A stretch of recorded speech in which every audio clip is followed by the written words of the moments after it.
नमस्कार दोस्तों। आज की इस वीडियो में हम चर्चा करेंगे कि ऋग्वेद के 10वें मंडल में वर्णित पुरुष सूक्त। इस सूक्त को एक विवाद के रूप में देखा जाता है क्योंकि इसमें पहली बार शूद्र शब्द की चर्चा मिलती है। जी हाँ दोस्तों, ऋग्वेद के 10वें मंडल के पुरुष सूक्त में सबसे पहले शूद्र शब्द की चर्चा मिलती है।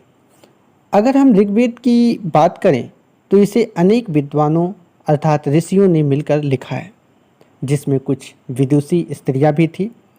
अगर हम बात करें ऋग्वेद के पहले और 10वें मंडल की, तो आधुनिक इतिहासकार इसे मानते हैं कि ऋग्वेद के पहले और 10वें मंडल को सबसे अंत में लिखा गया है। चूँकि ऋग्वेद में सभी वर्गों के प्रति समानता का भाव दिखता है,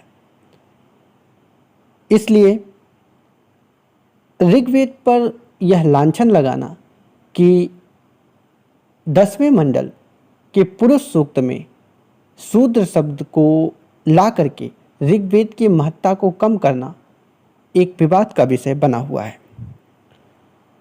अगर हम बात करें कि क्या 10वें मंडल अर्थात ऋग्वेद के 10वें मंडल को हम समानता से परे माने, तो इस पर किसी निष्कर्ष पर पहुंचने से पहले हमें कुछ चीज़ों पर ध्यान देना होगा। तो सबसे पहले ऋग्वेद के 10वें मंडल के विराट पुरुष पर चर्चा करते हैं। तो आप लोग जान लीजिए कि ऋग्वेद के 10वें मंडल के विराट पुरुष के बारे में क्या कहा गया है।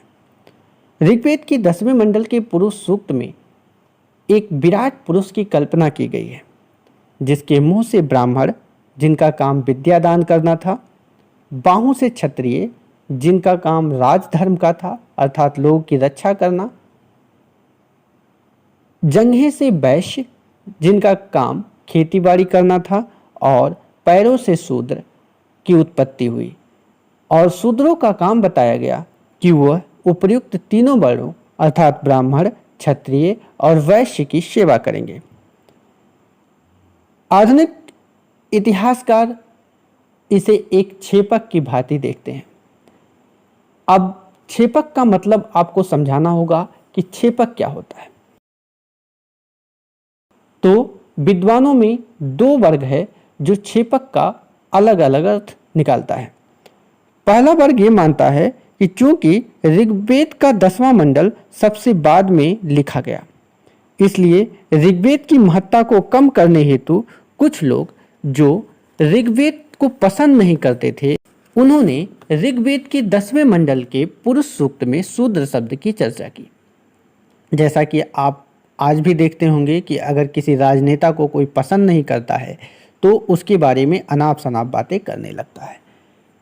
ठीक उसी तरह से उस समय भी कोई रहा होगा, कोई वर्ग रहा होगा जो ऋग्वेद को नहीं पसंद करता रहा होगा, और ऋग्वेद की महत्ता को कम करने के लिए उसके लास्ट पैराग्राफ में 10वें मंडल में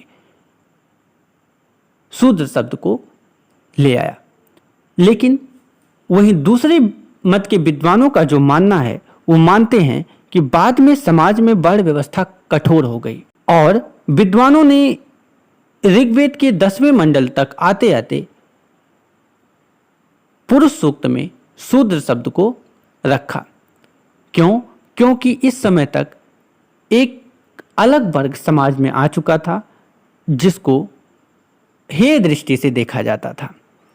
तो आप भी हमें बताइएगा कि ऋग्वेद में क्या ये लांछन लगाना कि वह समतामूलक नहीं है सही है या गलत है, कमेंट में ज़रूर बताइएगा।